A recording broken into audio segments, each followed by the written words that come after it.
Sir, your voice is not audible to audience. Please unmute. Hello, can you hear me now? Yes, sir. Thank you. And let me share my screen.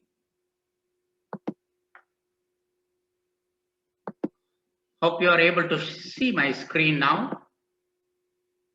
Yes, sir.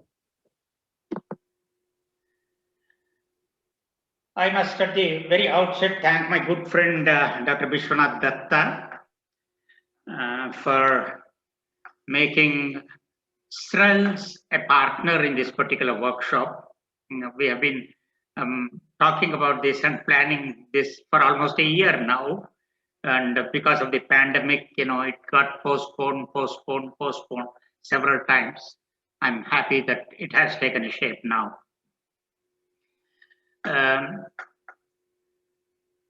My talk is on an introduction to ontology. I just would like to introduce you to the concept of what an ontology is and basically what its components are and why do we need one. That's the kind of thing that I'll be trying to present in this 45 minutes presentation. I hope I'll be able to I'll be permitted to cut into the next session a little bit because my time has been cut short. You have heard of the concept repeatedly since yesterday, semantic web. Dr. Datta introduced you to the concept of semantic web, and even in the initial keynote address, the professor from University of Trento, Italy, spoke of the idea of semantic web, an idea which emerged from Tim Berners-Lee's vision.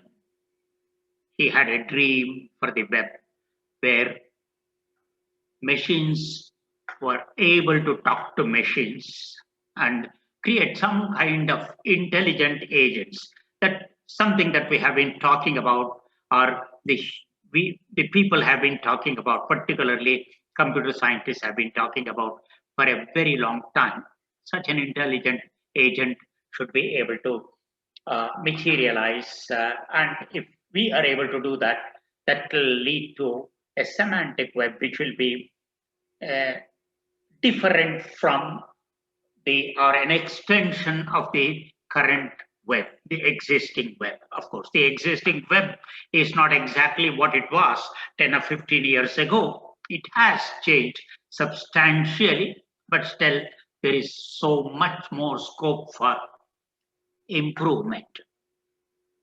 And in any presentation of this kind, in a workshop of this kind, where several people are making presentations, number of resource persons, there is bound to be a certain amount of repetition.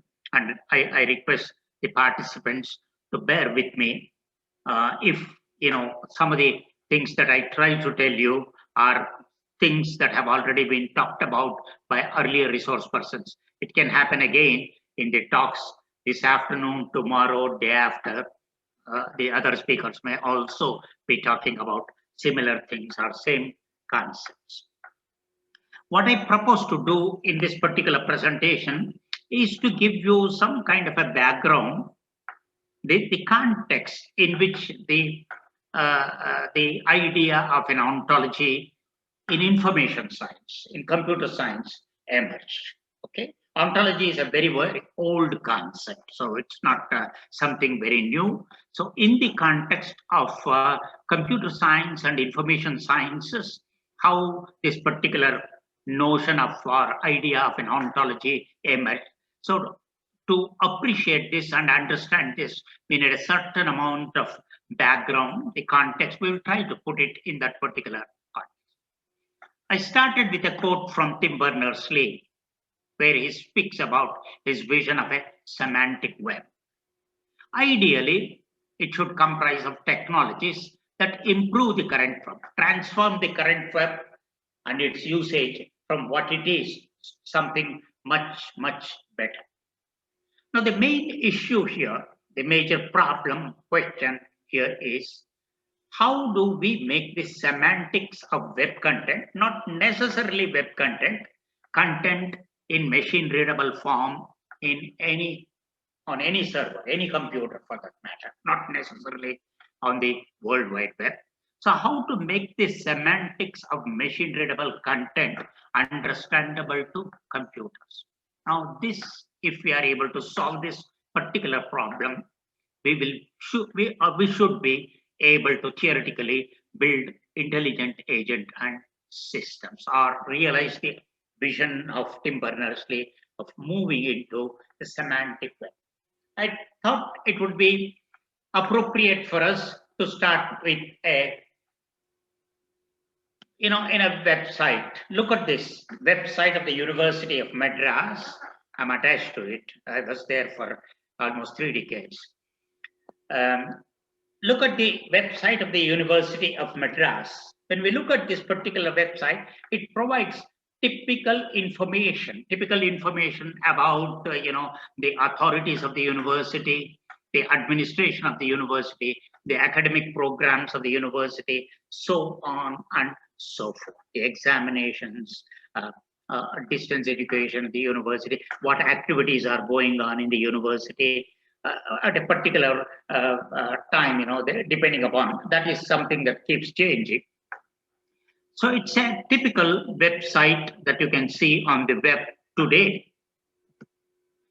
Now it does provide very useful, any website for that matter, something like the one that I showed you, it does provide very useful information, understandable to me, understandable to you, or to any other human being. But if we go back to that particular website, how will the machine process this information or data that is presented on that particular website? That's going to be a problem. That's going to be a problem because the data or the semantics of, or the meaning of the information that is given on the website is not really comprehensible or understandable to the machine. So the information about faculty, yes, I can perfectly understand.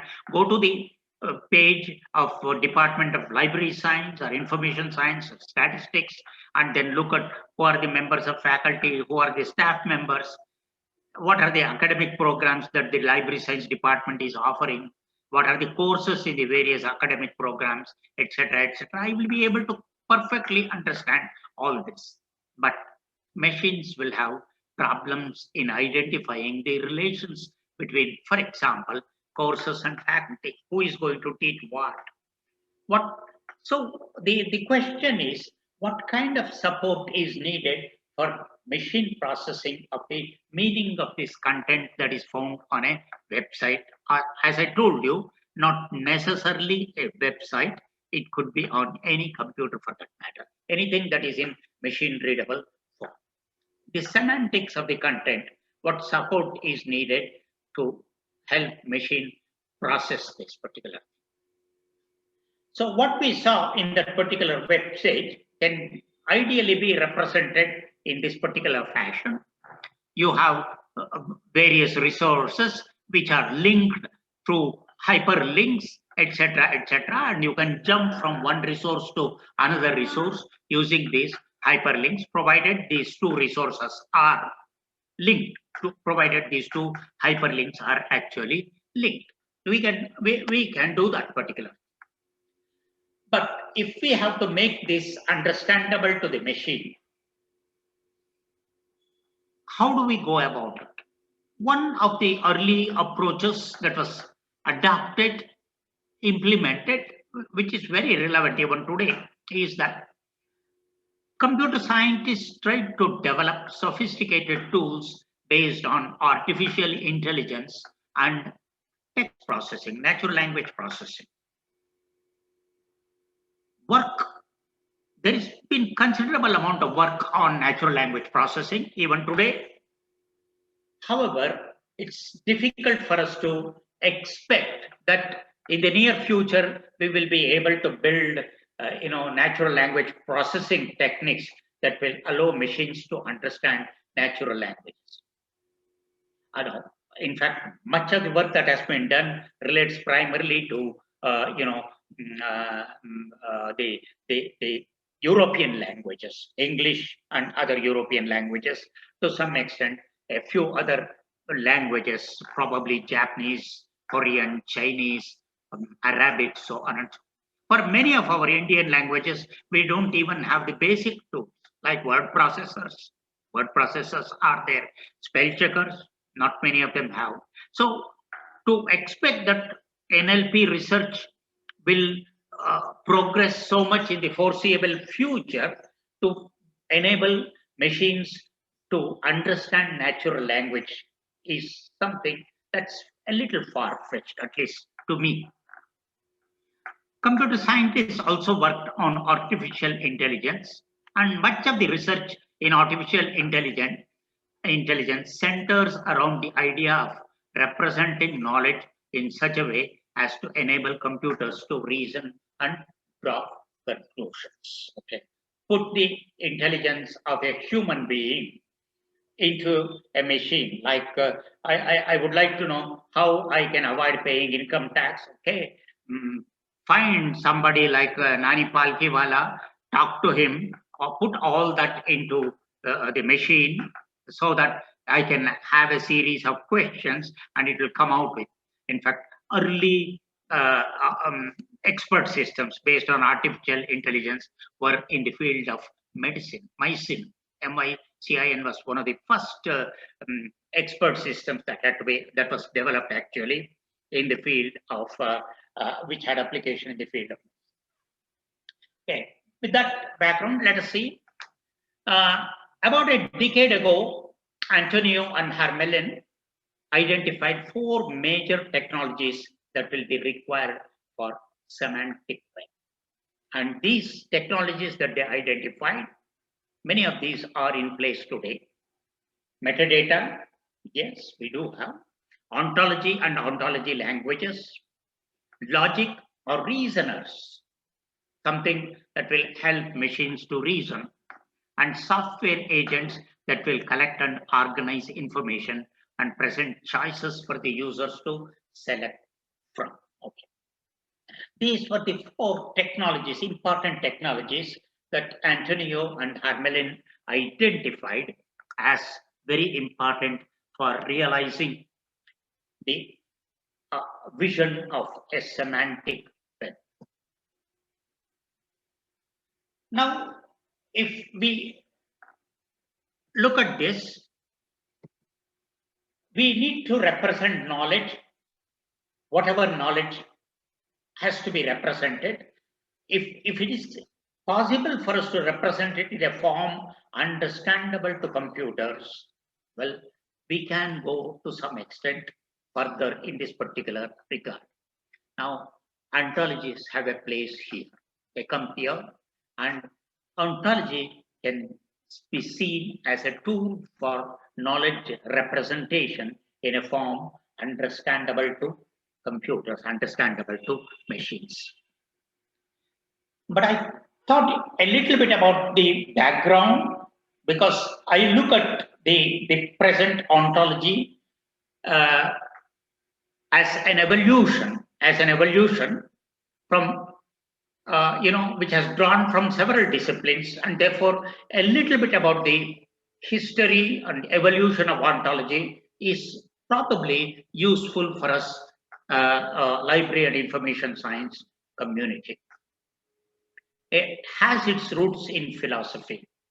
It is a branch of metaphysics, and what it actually meant to metaphysicians was that it relates to nature and relations of being. Being is what exists. A branch of philosophy that deals with the nature and organization of reality. So what we try to say when we talk of an ontology is an ontology tries to answer questions like what exists in a domain. But instead of thinking of the whole universe, global, we can look at what exists in a particular domain which will lead to a domain ontology. So what happened is that this particular idea of ontology in philosophy was borrowed by the researchers in artificial intelligence, AI researchers, and they employed this particular term to designate anything. They tried to build models of real world domains like a university, a hospital, whatever it might be for that matter, any domain, any real world domain, and they call these models as ontologies of that particular domain. We also need to understand that many of the technologies that are today associated with the notion of semantic web were there even before the web actually came into existence. For example, library and information science community members, all of us, we are very, very familiar with knowledge representation tools. We have tried to model the real world, and in fact, many other communities have tried to model the real world. I mean, particular subset of the real world, particular subset of the real world, not a section of the real world. So what they have tried to do is they have tried to explain the complexities of a domain, a real world domain, in terms of very, very simple ideas. There are several such examples. I thought it would be appropriate for me to take some examples from our own philosophy, a philosophy system of India known as the Vaisheshika system, categorizes all kinds of concepts. In fact, in a recent paper, Claudio Gnoli, of an Italian knowledge organization specialist, has likened the concepts or categories of Vaisheshika system to Ranganathan's fundamental categories, PMEST.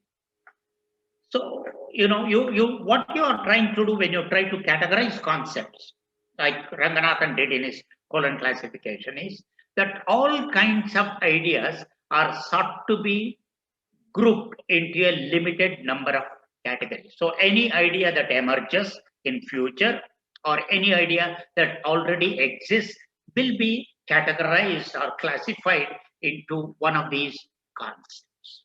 That's precisely what the Vaisheshika philosophy, system of Indian philosophy, tries to do. Even earlier we had Aristotle's categories. These are basically knowledge classification systems. That means they try to categorize ideas into a limited number of categories. We had, beginning with the 19th century, classification systems such as Dewey system, colon, etc., etc. Now the domain for these classification systems was the books in a library. Books in a library, that was the, so in other words, library classification systems are limited to the domain of how we can organize, classify books in a library, documents in a library. Life scientists have come out with taxonomy of animals and plants, both in zoology and botany. We know that there are elaborate, comprehensive taxonomies of animals and plants. So the idea of categorizing, grouping, that is trying to model a particular domain. Look at this as a way to model domain of plants, domain of animals, domain of books, so on and so forth. So trying to model this, now people have built such models. So this is not something entirely new, although we are talking about it. This is one of the very early classification of, it was in the 13th century, the famous tree of Porphyry, translated from a version by Peter Spain. Now, everything was classified into,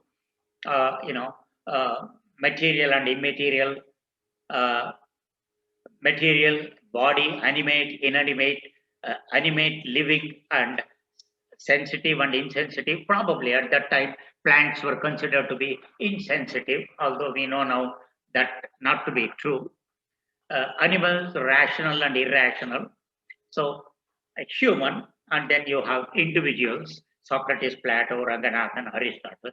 That's a very, very early system of classification that was developed in the 15th century. They're trying to model the things that exist in nature, things that exist in nature.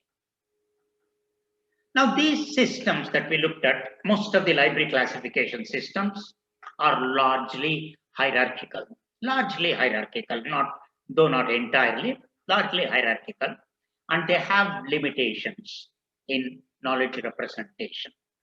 The major limitation is that in a hierarchical system, an object must belong to one specific category. Now, this in real world is almost impossible. It's impossible to reduce to a hierarchy knowledge concepts in all domains. Look at, for example, the concepts in periodical table, Mendeleev's periodical table of elements in chemistry. It's very almost impossible, I can say, to reduce this to some kind of a hierarchy, a single hierarchy. The notion of melodies, ragas in Indian classical music is again another, if you take this, you're trying to model this particular domain. Now, to reduce this into a hierarchy is near impossible. And also, there is one other problem with these hierarchical systems, that is the inability of these hierarchical systems to define the relations that can be obtaining between concepts. For example, the kind of relationship that is obtaining between a professor and his or her students, his professor and his colleagues, the courses he teaches, the academic programs or committees with which a professor is associated, so on and so forth. A patient, the team of doctors attending to the patient, the kind of disease that are diseases that the patient is diagnosed with, what symptoms that are there, the treatment, the after effects, etc., that may be recorded in a hospital record. So if you try to model this particular thing, now you will have very many difficulties using a strict hierarchical system of knowledge representation. Like if you take a patient record in a hospital and there is considerable amount of information, knowledge in that particular patient record, and you want to model that, you will have difficulty using conventional systems that we are already familiar with. So against this background, if we come to what an ontology is, a very simple definition, we will go to the textbook definitions also later and try to explain that. Now a very simple definition, straightforward definition would be, an ontology tries to describe a domain of discourse. A domain could be anything, a hospital, a university, it could be anything, whatever you want to describe. For example, you can build an ontology for describing DRTC, Documentation Research and Training Center. All that we try to do is we try to see what that domain is made of. For example, a hospital could be seen in terms of classes such as doctors, patients, diseases, supporting staff, therapeutics, diagnostic tests, so on and so forth. A university like Indian Statistical Institute or DRTC could be described in terms of faculty, staff, programs, ongoing projects, proposed workshops, courses, what infrastructure is available, etc., etc., etc. The expertise, everything. I mean, imagine, I would like to describe DRTC in toto. Yeah, all these will constitute a description of the domain of DRTC. Now, what ontologies try to provide is a shared understanding of that particular domain, and we build ontologies using languages that are used to construct ontologies, known as ontology languages. Okay. Elaborating a little more on this, we try to ask such questions: what exists in a particular domain? What is a domain made of? A dictionary definition of domain I looked at, it says an area, a territory, realm, kingdom, empire, dominion, province, estate, land, etc. We look at domain this way. As I told you, it could be an event, it could be a institution, it could be a discipline, so on and so forth. So what we as LIS community members try to look, how we try to look at ontology for our purpose is to see it as a domain knowledge representation too. I told you that ontology does exist. Let me skip this. This is an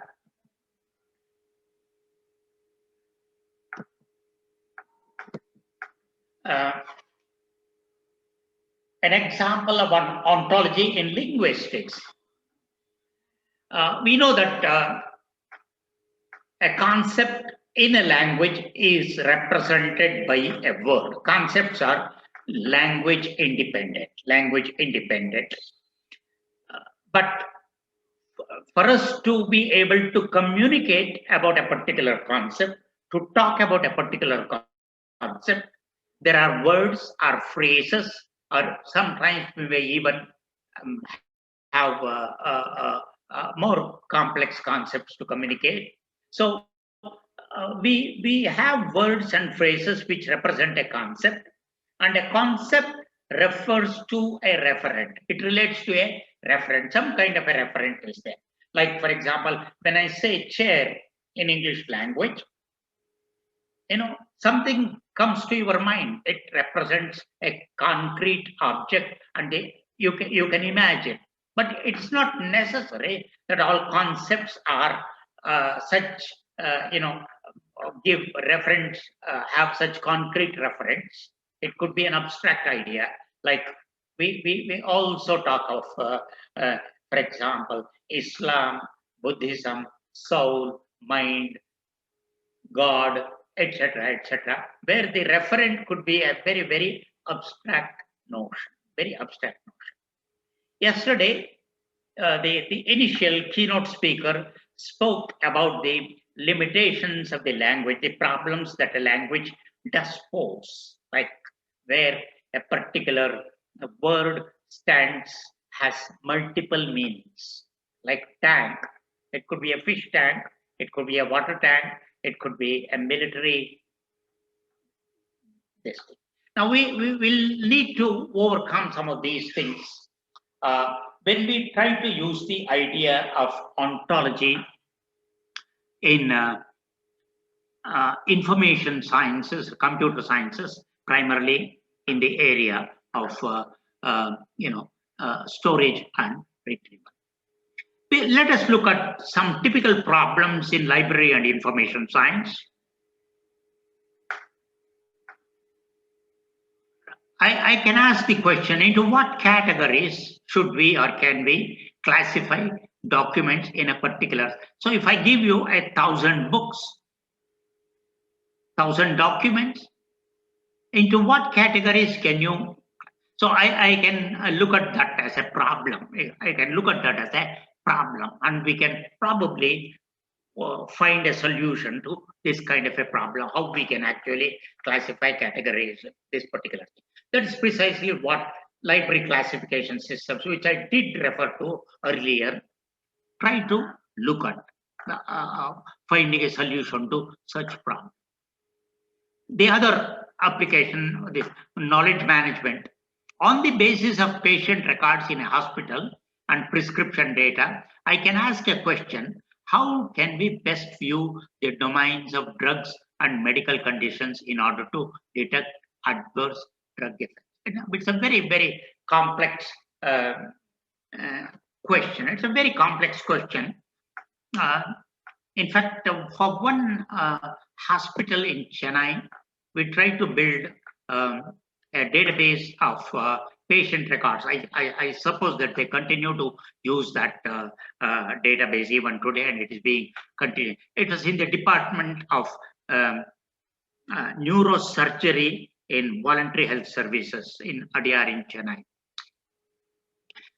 where, you know, very complex questions come up before the doctors. And one of the things that they wanted to look at was, were there similar cases earlier? Have some patients been treated with similar problems? Now, these were some of the things that they wanted to, and whether the medical conditions, you know, this patient could be a diabetic, a hypertension patient. So did we have someone with who was diabetic and a hypertension patient who was administered some drug, and what was the side effect? So can we use the same drug to treat this particular patient? So on and so forth. You have complex situations in a hospital. These are typical information problems that we come across in normal, normal routine life of a doctor. Sir, this is for your information. You have another 5 minutes to complete, because we are running out of time. Okay, let me finish it as soon as possible. Give me 5 minutes then, all right? Yes. I look at a definition.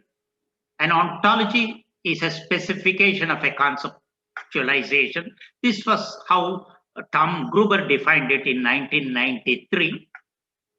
And it was defined by Bose as formal specification of a shared conceptualization. These two were combined by Studer, and that is the definition in which ontology is understood widely today. I will not go into these different aspects of the definition because of shortage of time, but you can look at this, what actually is meant by conceptualization, what we really mean by formal explicit specification of a conceptualization, and what we really mean by a shared conceptualization. I will skip these things. But if the vocabularies that we library information community had developed earlier are also ontologies in a limited sense, how are actually they different from how are ontologies different from this? Now, a fundamental difference is in terms of the last 2 points that I have identified. Ontologies can express, very axioms and restrictions, and they are capable of inferencing. And the other very important difference between an ontology and a conventional thesaurus or LIS classification is that ontologies are capable of expressing relations in a very, very clear fashion. Now, because in most of the thesauri, that is in terms of how much of semantics is defined for each term, and how much of semantics is defined for each, the relation between terms, ontologies significantly are significant improvement over conventional tools like taxonomies, thesauri, etc. But as I said, there are certain things which are actually common. So the most important thing, as I said, they have greater expressiveness, The exact nature of relationship between two concepts can be very clearly expressed in an ontology, and it also has explicit grammar rules to constrain how to use vocabulary terms to model a domain of interest. Okay. There are some basic concepts. I will talk about this and then conclude my presentation. The set of concept names, these are the components of a ontology. Names that refer to types, categories, or classes of entities, usually characterized by certain common properties. Like typical concept names are teacher, country, institution, doctor, associate professor. These are in an ontology known as classes. Just to give you an example, you can look at a domain like a university, DRTC, Indian Statistical Institute, a hospital, Apollo Hospital, so on and so forth. Now, the concepts involved in that domain can be identified and listed, and people will agree on this generally. Therefore, the names for these important concepts in the domain: teacher is a concept, a class whose members are a kind of teacher. Example, a professor is a teacher. Okay, associate professor is a teacher. So a teacher is a concept which includes within that all kinds of teachers. Similarly, a course is a concept which includes all kinds of courses. Now, the most important relationship between a teacher and associate professor, or a course and knowledge organization, is that is a relationship is obtaining between what we call as the hierarchical subsumption relationship in a sorts. We need to represent these in a way that can be understood by a machine, and that is why we have what are known as ontology languages. How web ontology, you're going to have more on this. We will listen to more on this in this particular presentation. If yesterday there was a talk about some of these things have been exposed, you have been exposed to that. If X is a student of K.S. Raghavan, Shiva has registered for the course Information Storage and Retrieval. You know that Shiva is the subject and is a student of his predicate, and K.S. Raghavan is the object. Similarly, in the second one, Information Storage and Retrieval is the object, and has registered for the course is the predicate. These statements are considered as triples. The predicate is a property that links the subject with the object. Like Raghavan teaches this course, knowledge organization. Teaches is the predicate which links the subject Raghavan with the object knowledge organization. The subject, object, and predicate are all components, are part of the ontology. We know of these things at this stage. It may be useful for me to introduce a few other concepts briefly, very briefly. I do not have so much of time. The notion of subclass is all too familiar to people in library and information domain, but the idea of an instances or an individual, Vishwanath Datta is an individual, an instance in an ontology. Dr. Devika Madalli, Dr. Krishnamurthy, they are all individuals, instances. Similarly, a particular doctor is an individual. Dr. Shetty, let us say. Two other concepts which are central to building ontologies are what are known as domain and range. The notion of subclass, I will skip this. This also, some of these things will be very useful. Please remember, in building an ontology, some of the canons of Ranganathan for array and chain, they will come in very, very handy.